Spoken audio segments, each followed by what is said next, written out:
যুক্তরাষ্ট্রের বিরুদ্ধে বীর দর্পে যুদ্ধ চালিয়ে যাচ্ছে ইরান। প্রশ্ন উঠছে, আগ্রাসী যুক্তরাষ্ট্র ও দখলদার ইসরায়েলের বিরুদ্ধে কতদিন যুদ্ধ চালিয়ে যাবে ইরান? এবার দেশটির জাতীয় নিরাপত্তা পরিষদের প্রধান আলী লারিজানি নিজেই দিলেন সেই উত্তর। লারিজানি হুঁশিয়ারি দিয়ে বলেছেন, ইরানে হামলার জন্য মার্কিন প্রেসিডেন্ট ডোনাল্ড ট্রাম্পকে অনুতপ্ত না করানো পর্যন্ত যুদ্ধ থামাবে না ইরান। তাহলে কি মধ্যপ্রাচ্যের এই সংঘাত আরও দীর্ঘ ও ভয়াবহ রূপ নিতে যাচ্ছে? সামাজিক যোগাযোগ মাধ্যম এক্সে এক পোস্টে আলী লারিজানি বলেন, ট্রাম্প ইরানের দ্রুত বিজয়ের আশা করছেন।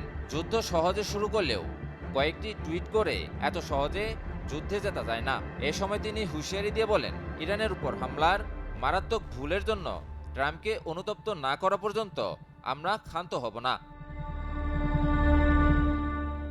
বেশ কিছুদিন ধরেই যুক্তরাষ্ট্রের প্রেসিডেন্ট ডোনাল্ড ট্রাম্প বলে আসছেন যে ইরানে শিগগিরই যুদ্ধ বন্ধ হবে।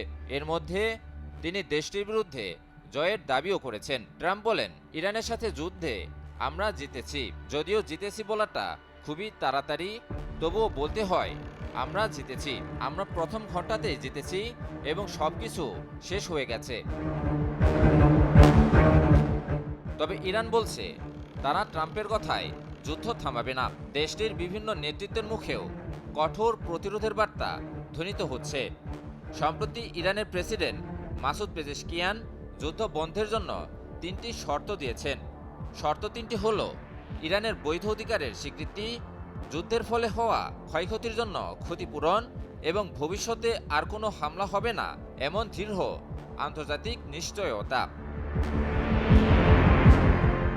যুদ্ধ শুরু হওয়ার পর থেকে মার্কিন বাহিনী ইরানে প্রায় 2000 লক্ষ্যবস্তুতে আঘাত হানে। শুরুর দিকে দেশটির শীর্ষ নেতৃত্বকে লক্ষ্য করলেও পরের হামলাগুলোতে দেশটির পারমাণবিক স্থাপনা, বেসামরিক এলাকা, তেল শোধনাগার, এমনকি পানি বিশুদ্ধকরণ কেন্দ্রের মতো গুরুত্বপূর্ণ অবকাঠামোগুলোকেও লক্ষ্যবস্তু করা হয়।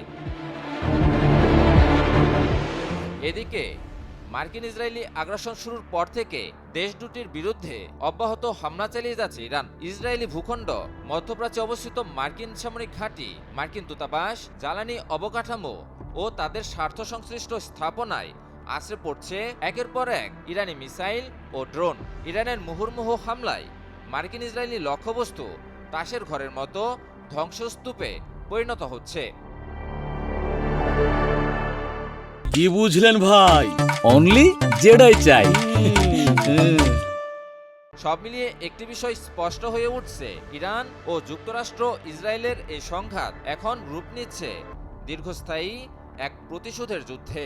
ট্রাম্প দ্রুত বিজয়ের দাবি করলেও তেহরানের কঠোর অবস্থান ইঙ্গিত দিচ্ছে এই যুদ্ধ এত সহজে শেষ হওয়ার নয়। ইমন আলী, নিউজ 24।